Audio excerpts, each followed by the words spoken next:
नमस्कार दोस्तों, आज हम आपको बताएँगे कि क्रेटिनिन को आप किस तरीके से कम कर सकते हैं। क्रेटिनिन एक प्रकार से हमारे ब्लड और यूरिन में जो वेस्ट प्रोडक्ट होता है उसको हम क्रेटिनिन बोलते हैं।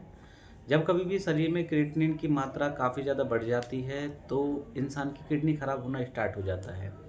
जब किडनी खराब होना स्टार्ट हो जाएगा तो मल्टीपल ऑर्गन फेलियर होने के चांस होते हैं और पेशेंट एक्सपायर भी हो जाते हैं। तो क्रेटिनिन एक गंभीर समस्या का संकेत देता है और हमारे शरीर में यह बहुत ही ज़्यादा महत्वपूर्ण है। तो आज हम आपको क्रेटिनिन को कम करने के कुछ सिंपल तरीके बताएंगे और आपको बताएंगे कि किस तरीके से आप अपनी किडनी को सुरक्षित रख सकते हैं। नमस्कार दोस्तों, मेरा नाम डॉक्टर विकास बघेल है और आप सभी का हमारे चैनल आयुर्वेदा और मेडिसिन में बहुत बहुत स्वागत है। सबसे पहले हम जानते हैं कि क्रेटिनिन बढ़ने का कारण क्या होता है, कि ऐसे क्या-क्या कारण हैं जिनकी वजह से क्रेटिनिन बढ़ता है। तो क्रेटिनिन बढ़ने के बहुत सारे कारण हो सकते हैं, जैसे कि आप 2-3 दिन तक यूरिन करने नहीं जाते हैं, पेशाब करने बिल्कुल नहीं जाते हैं, तो शरीर में जो गंदा मटेरियल है वो इकट्ठा होता रहता है, वो हमारे ब्लड और यूरिन में इकट्ठा रहता है जिसकी वजह से क्रेटिनिन लेवल बढ़ जाता है और क्रेटिनिन लेवल बढ़ने की वजह से किडनी डैमेज होना स्टार्ट हो जाती है। पेशाब ना आने की कई प्रकार की वजह हो सकती हैं, जैसे कि किडनी के अंदर पथरी इकट्ठी हुई पड़ी है और वो बड़ी पथरी है और पेशाब को बाहर ही नहीं निकलने देती। इसकी वजह से भी क्रिएटिनिन का लेवल काफ़ी ज़्यादा बढ़ जाता है। मेनली हमें यही समस्या ज़्यादातर देखने को मिलती है। दूसरे हमें कुछ कारण पता चलते हैं कि जो लोग ज़्यादा मात्रा में प्रोटीन का सेवन करते हैं, अधिक मात्रा में प्रोटीन रिच डाइट लेते हैं या फिर प्रोटीन सप्लीमेंट लेते हैं, जैसे कि जिम वाले लोग हैं, वो अंधाधुंध प्रोटीन सप्लीमेंट लेते ही रहते हैं, जिसकी वजह से उनकी किडनी पर विशेष तौर पर बहुत बुरा असर पड़ता है और उनकी किडनी डैमेज तक हो जाती है। बहुत सारी वीडियोज़ में आपने देखा भी होगा कि क्रिएटिनिन लेवल बढ़ने की वजह से लोगों की जान चली जाती है, यहाँ तक कि अधिक मात्रा में प्रोटीन लेने की वजह से, अधिक मात्रा में स्टेरॉयड लेने की वजह से पेशेंट एक्सपायर हो जाते हैं, क्योंकि इसका कारण एक ही होता है कि किडनी के अंदर क्रिएटिनिन का लेवल बढ़ जाता है और पेशेंट एक्सपायर हो जाता है। बहुत छोटी सी बात नहीं है, गंभीर विषय है, सोचने की बात तो ये है। इसके अलावा जो लोग अधिक ओवरलोड लेते हैं, ज़्यादा मात्रा में वज़न को उठाते हैं, उनकी कैपेसिटी 15 किलो उठाने की है लेकिन वो उठाते 50 किलो हैं, तो उसकी वजह से भी, अधिक लोड लेने की वजह से भी क्रिएटिन लेवल बढ़ता है, क्योंकि किडनी पर विशेष तौर पर असर पड़ता है। तो ये भी एक इसका मुख्य कारण माना जाता है। चौथा और सबसे मेन इम्पोर्टेंट कारण होता है, वो होता है पानी की कमी। अगर आप रेगुलर तरीके से पानी लेते ही नहीं हैं, आपको रोज़ाना के तौर पे 3 लीटर पानी लेना चाहिए लेकिन आप लेते सिर्फ 1 लीटर हैं, आधा लीटर हैं, 1.5 लीटर हैं, तो भी आपके शरीर में जो गंदा मटेरियल है वो बाहर नहीं निकल पाएगा और आपकी किडनी डैमेज होना स्टार्ट हो जाएगी।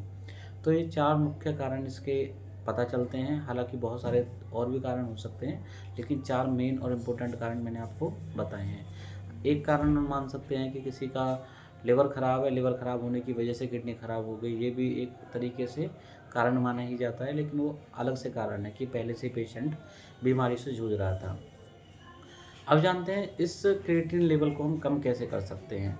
सिंपल सिंपल तरीके बताऊंगा दोस्तों, ज़्यादा तरीके नहीं बताऊंगा और आपको सलाह दूंगा कि आप क्या करें। पहले नंबर पर अधिक से अधिक मात्रा में पानी पिएँ। पहला काम यही है कि आपको 3-4 लीटर पानी रोज़ाना पीना है। भले ही आप यूरिनेशन के लिए 2 बार फालतू चले जाएँ, इससे मैटर नहीं करता। अगर आप बार-बार पेशाब करने जाते हैं तो इसका मतलब ये है कि आपकी किडनी अच्छी है, सही तरीके से काम कर रही है, लेकिन एक लिमिटेड मात्रा में। पूरे दिन में अगर आप 8 से 10 बार भी यूरिन के लिए जाते हैं तो नॉर्मल बात है, घबराना नहीं है। अगर आप 15 से 20 बार जाते हैं तो आपको अपनी शुगर चेक ज़रूर करवानी चाहिए। शुगर नहीं है तो घबराने वाली कोई बात नहीं है।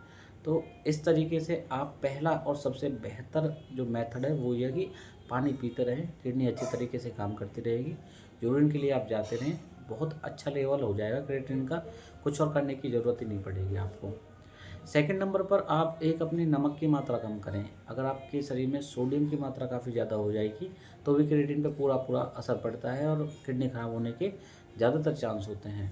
ऐसी कंडीशन में आपको विशेष तौर पर ध्यान रखना है कि आप नमक का बहुत लिमिटेड मात्रा में सेवन करें, क्योंकि नमक का अधिक मात्रा में सेवन करने से आप बीपी के पेशेंट बन जाएंगे। बीपी बढ़ने की वजह से किडनी पे पूरा इफेक्ट पड़ता है और किडनी खराब होना स्टार्ट हो जाती है। एक महत्वपूर्ण बात आपको और याद रखनी है, आपको यह वीडियो बहुत ज़्यादा इन्फॉर्मेटिव लगेगी और आपको याद भी रखनी चाहिए कि आपको अपने पोटाशियम लेवल को भी बढ़ने नहीं देना है। पोटाशियम लेवल किन चीज़ों से बढ़ता है? पोटाशियम लेवल बढ़ता है केला खाने की वजह से, ड्राई फ्रूट्स खाने की वजह से, ओट्स खाने की वजह से। इन चीज़ों को खाने से आपका पोटाशियम लेवल इंक्रीज होता है। यहाँ तक कि आप अगर आप पालक भी खाते हैं तो भी आपका पोटाशियम लेवल बढ़ता है। लेकिन पोटाशियम लेवल बढ़ने की वजह से आपको गंभीर परिणाम मिल सकते हैं क्रिएटिन में। अगर आपका पोटाशियम लेवल बढ़ेगा तो दिल की बीमारियां बढ़ेंगी, प्लस में आपका क्रिएटिन लेवल भी बढ़ सकता है। तो आपको अगर क्रिएटिन लेवल आपका बढ़ा हुआ है या आप किडनी के पेशेंट हैं तो आपको इन चीज़ों का बिल्कुल परहेज़ करना है। पहले नंबर पर बिल्कुल भी नहीं खानी है आपको पालक का सेव, साग सब्ज़ी बिल्कुल नहीं लेना है, केले बिल्कुल नहीं लेने हैं, डेयरी प्रोडक्ट बिल्कुल नहीं लेने हैं और ड्राई फ्रूट्स से तो हाथ ही नहीं लगाना। ये 4 चीज़ छोड़िए और 5वें नंबर पर प्रोटीन सप्लीमेंट बिल्कुल छोड़ दीजिए। जो भी किडनी का पेशेंट है इन 5 चीज़ों को छोड़ दें, पानी अधिक मात्रा में पिए।